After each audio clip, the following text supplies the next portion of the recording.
Hello students, this is Chapter 9, Respiration, Lesson number 2 right here.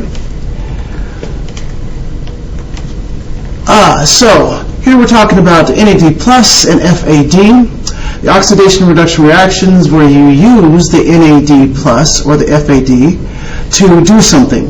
You might recall in the previous chapters the NAD plus was like UPS, so it's used as a transfer molecule, so we use it to move from one thing to the next. This FADH does the same thing. It's just like the post office or FedEx. We just use that to move high energy electrons from one space to the next.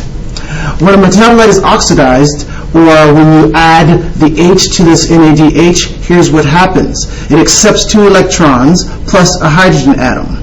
Okay? And how you got to be thinking of it is it is reduced. So the thing that is important is that we start off with this NAD plus, it gets reduced and becomes NADH. Whenever you add an electron, you reduce something. So even though we are adding the H here, you are still reducing it.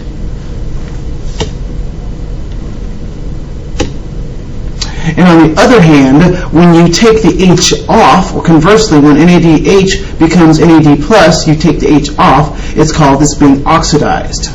Okay, so when we remove the H, it becomes oxidized. So here we're removing the H, and it becomes this new thing, NAD plus. That's what we call oxidation. Remember, oxidation reduction reactions happen together.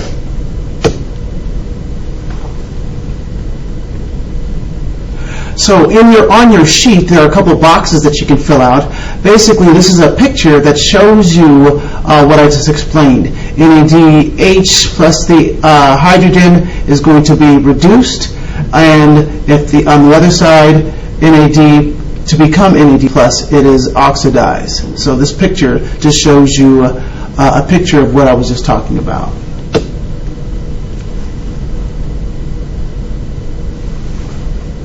Glycolysis. So a glycolysis happens in the cytoplasm. You might remember cytoplasm is all the open space inside the cell, and it is the breakdown of sugar. Let's break it down. Sugar is glucose. So we break down sugar into 2 pyruvic molecules. You do that in the cytoplasm. Glycolysis is universally found in all the organisms, and most likely they believe that this evolved or this happened in the timeline before citric acid cycle, the Krebs cycle, was discovered, because that's where it happens. Other thing that you need to know, and on the clicker quiz, is that glycolysis does not require oxygen. So a couple things for the clicker quiz or the Schoology quiz is glycolysis happens in the cytoplasm, and glycolysis doesn't require oxygen. Those two are 2 important things that you'll need to know for the clicker quiz.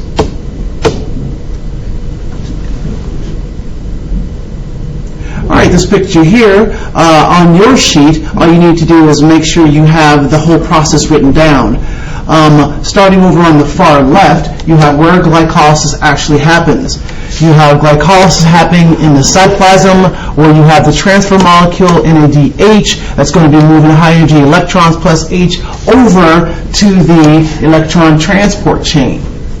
You also have a transition reaction. This happens twice because you have 2 pyruvic acids, and then you're going to do that twice, and you're going to move into the citric acid cycle. The citric acid cycle is also known as the Krebs cycle, in which case the first thing that's produced is citric acid.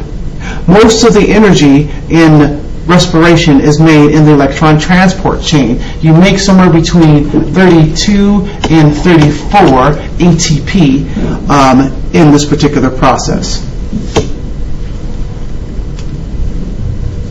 So let's break it down a little bit further. Glycolysis.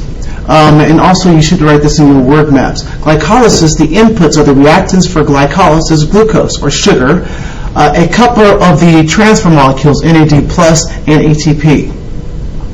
Because it requires a little bit of energy to start, you're going to have a little ADP, not ATP, but ADP to start off. The outputs for glycolysis is going to be 2 pyruvic acids, some of that transfer molecule NADH, and 2 ATP. What's important here is that you remember and that you write down is that glycolysis has a net gain of 2 ATP. So again, ATP production. The cell deposits 2 ATP molecules into its account to get glycolysis started. So you don't get something for nothing. So it requires a little bit of energy to start up glycolysis. Glycolysis happens in the cytoplasm.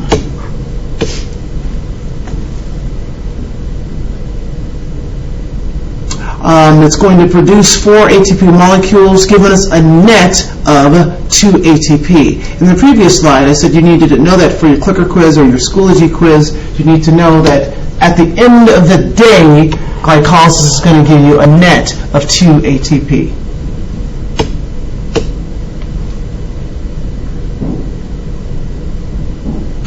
NADH production. So during glycolysis, you're going to have that transfer molecule, that's FedEx or the UPS molecule, that's going to be grabbing those 2 high-energy electrons in hydrogen and moving them over to the electron transport chain and the Krebs cycle.